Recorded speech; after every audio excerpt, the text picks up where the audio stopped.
I can now walk into a ngāhere or a forest and I know straight away if it's healthy or not. And it's real simple. If it's booming with birdsong, it's healthy. I have conversations in the bush with the grandtails. Sometimes you'll get them, they land on you and it's almost like they're saying thank you, you know, and that's a really fulfilling part of my job. I'm a great believer in being able to demonstrate the outcome of killing predators, and a release of Pātiki here bears that out.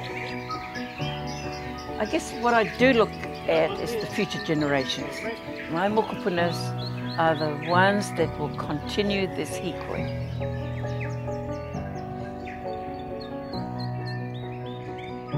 Pēwhairangi, the Bay of Islands, is the nursery of our nation. It has our first capital in here. It has New Zealand's densest Kiwi population. As well as that, it's got pest-free islands, so it's got biodiversity that can only be found in the Bay of Islands.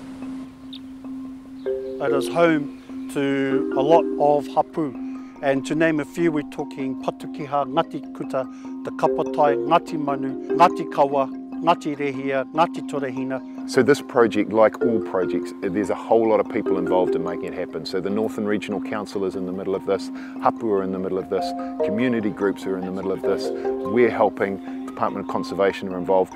Everyone comes together under this common kaupapa of ridding the country of possums, rats and stoats. We eradicate the mainlands, we can take paunga species from the islands that are already pest-free and place them onto the mainland.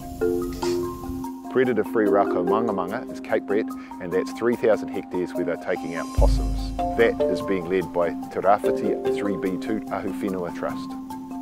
On rako mangamanga, our whenua, there's been pest control for in excess of 30 years, carried out primarily by our own kaimahi.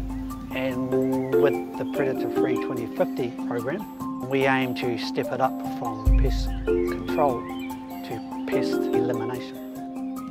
We've done intense monitoring to identify how well we're doing out on the ngāhere with our kaimahi, whether we're making a difference. And the data proves that we're ticking along real good. Walking through the bush, especially out there, is lovely. We get to observe what you've done and the impact that you've seen happen over the last few years. There's a saying, e harta mātu tōra tō takitai, mare takitini. What it means, your success is not based just on yourself. You're going to have community. Together, you're going to achieve the objective. Predator-free Russell's being led by the Russell Landcare Trust, and that's 3,000 hectares where they're removing both possums and rats. They are quite advanced with regards to the delivery of the eradication plan, and they're moving forward at a good pace with good support from the community. 20 years ago there was a lot of funding when we released the weka, so they spent a lot of time and effort eliminating possums from the peninsula, so it's allowed us to concentrate on the rats. Rats take about 30 times more traps and bait stations than possums do. So there's a huge amount of work that's being done by our contract trappers, and we've seen the success of that with the kiwi numbers exploding into one of the highest density and largest kiwi populations in the country. Being part of Predator-Free Pēwhairangi Whānui is great, as we can share knowledge and resources so that all of the Bay of Islands projects can be stronger together.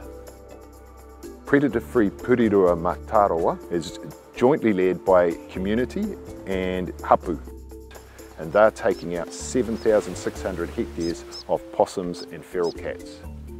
Pest-free Purirua Mataroa is community driven with Ngāti Torehina and Ngāti Rehia, backed up by Kiwi Coast, Save the Kiwi and Predator-Free 2050 and NRC.